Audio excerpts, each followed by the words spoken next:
ഒരു ദിവസം അവധി കിട്ടിയാൽ എവിടെയെങ്കിലും ഒന്ന് കറങ്ങാൻ പോകുന്നവരാണ് നമ്മളിൽ പലരും, അല്ലേ?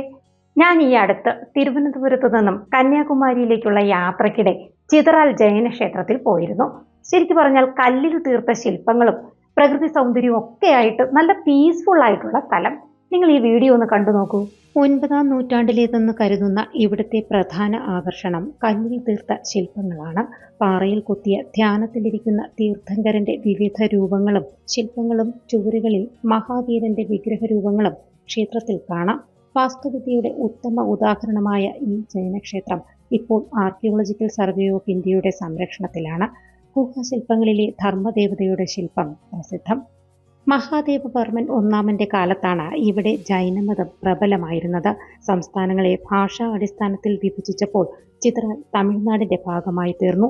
മലൈക്കോവിൽ എന്ന നാട്ടുകാർ വിളിക്കുന്ന ജൈനക്ഷേത്രം വിക്രമാദിത്യ വരകുണൻ എന്ന രാജാവിന്റെ കാലത്ത് പണികഴിപ്പിക്കപ്പെട്ടതാണെന്ന് കരുതപ്പെടുന്നു.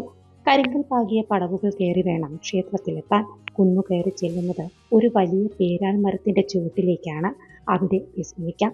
പിന്നീട് മുകളിലേക്കുള്ള പടവുകൾ കയറിയാൽ കരിങ്കല്ലിൽ തീർത്ത കവാടം, അതിലൂടെ കടന്ന് 2 വലിയ പാറകളുടെ വിടവിലൂടെ മുന്നോട്ട് സഞ്ചരിച്ച് ക്ഷേത്രത്തിന്റെ മുന്നിലേക്കെത്താം.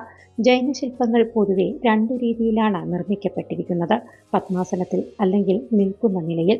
ജൈനമത വിശ്വാസികളുടെ ആരാധനാമൂർത്തിയായ 24-ാമത്തെയും അവസാനത്തെയും തീർത്ഥങ്കരനായ മഹാവീരൻ 3 കുടകളുടെ താഴെയായി പത്മാസനത്തിൽ ഇരിക്കുന്നു. തൊട്ടടുത്തായി നിൽക്കുന്ന നിലയിൽ പാർശ്വനന്ദന്റെയും പത്മാവതി ദേവിയുടെയും ശില്പങ്ങൾ. ചിതറാൽ മലയുടെ മുകളിൽ നിന്നുള്ള പ്രകൃതി ദൃശ്യങ്ങൾ മനം മയക്കുന്നതാണ്.